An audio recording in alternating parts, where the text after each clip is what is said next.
औज़ुबिल्लाहिमिनश्शैतानिर्रजीम बिस्मिल्लाहिर्रहमानिर्रहीम। अल्लाह जल्ल शानहू दे नाम दे नाल अल्हम्दुलिल्लाहि रब्बिल आलमीन वल आक़िबतुल मुत्तक़ीन अस्सलातु वस्सलामु अला रसूलिहिल करीम। दोस्तों अस्सलामु अलैकुम। डॉक्टर नसीर कालों हाज़र CNP न्यूज़ तो। दोस्तों तुसीं सब ने देखिया होना जिहड़े मोटरसाइकिल चलाउंदे ने या रिक्शे चलाउंदे ने या जिहड़े भी कार वगैरह चलाउंदे ने, हर एक वास्ते एक कंपलशन है और बड़ी अच्छी गल आ कि लाइसेंस जरूर होना चाहिए। जिहड़ा भी ड्राइविंग करदा वो बिल्कुल लाइसेंस उहदा होना चाहिए। और जिहड़ा लाइसेंस जिहदी उम्र नहीं लाइसेंस दी उहनूं मोटरसाइकिल या गड्डी नहीं चलाउणी चाहिए। ये ते हकीकत पर मबनी आ। तुहानूं याद होएगा बहुत अरसा पहले कोई चंद साल पहले लाहौर हाई कोर्ट ने एक फैसला दिता सी कि जिहड़े नाबालग बच्चे मोटरसाइकिल या गड्डियां चलाउंदे ने उहनां दे मां बाप दे खिलाफ परचे दिओ। और बिल्कुल इंसाफ ते मुबनी ये फैसला सीगा। छोटे छोटे बच्चों मोटरसाइकिलों ते बिठा देंदे ने और जाके कदी किसी च मारदे ने कदी किसी च मारदे ने। ईवन एक दिन इत्थे साडे बिल्कुल बाहर एक ने लिया के दो तीन जिहड़े उत्ते बैठे छोटे छोटे बच्चे उन्होंने लिया के मारिया किसी दे विच रख के।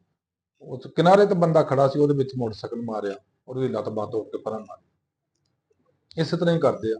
इस हद तक तो ठीक आ कि बच्चों की ड्राइविंग के उत्ते बड़ी सख्ती नाल पाबंदी लगाउणी चाहीदी आ और उत्ते अमल दरामद भी कराउणा चाहिए। लेकिन इसका दूसरा पहलू यह आ कि देखो एक जमाना सी अज तो कोई 40 साल पहले 45 साल पहले तकरीबन मैं लाइसेंस बनाया ड्राइविंग लाइसेंस।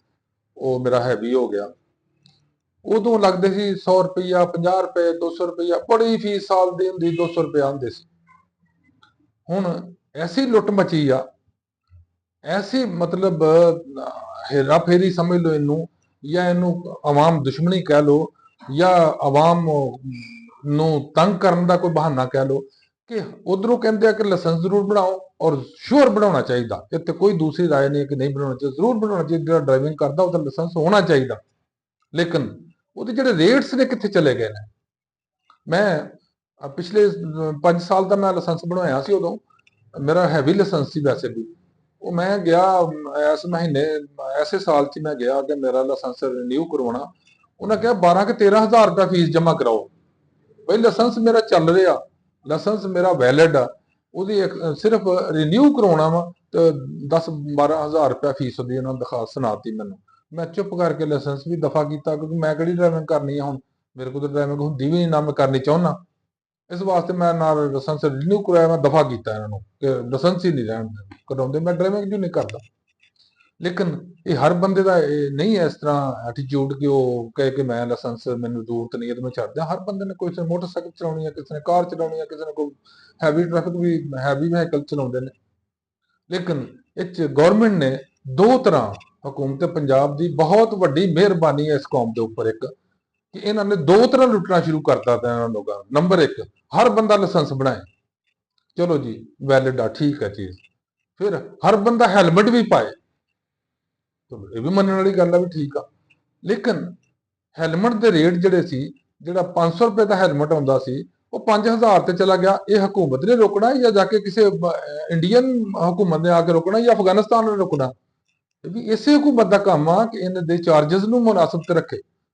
ड्राइविंग लाइसेंस बनाउणा ਉਹਦੇ ਚਾਰजेस मुनासिब होण।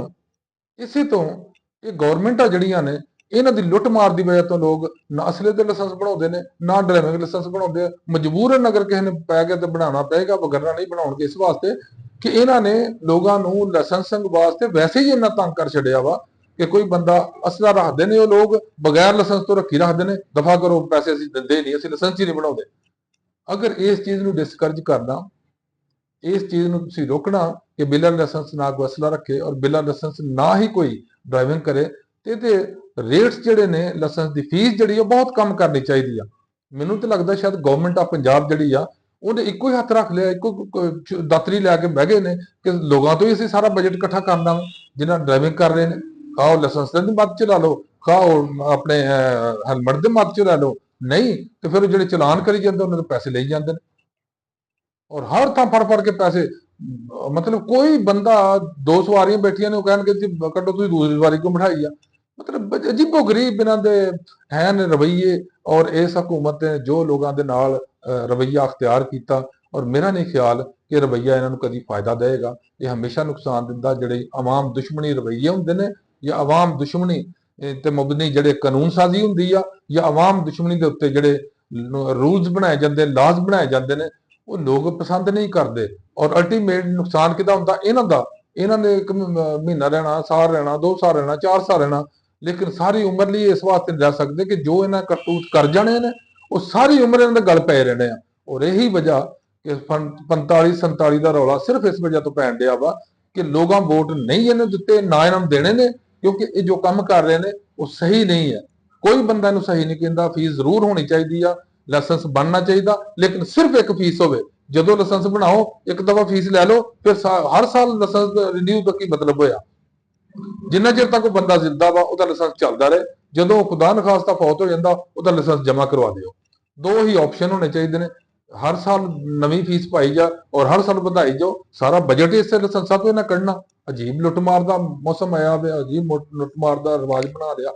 ਅੱਲਾਹ ਤਾਲਾ ਇਹਨਾਂ ਨੂੰ ਹਦਾਇਤ ਦੇ ਔਰ ਅੱਲਾਹ ਤਾਲਾ ਸਾਡੀ ਕੌਮ ਨੂੰ ਹਿਦਾਇਤ ਦੇ। ਅੱਲਾਹ ਹਾਫਿਜ਼। अस्सलाम वालेकुम।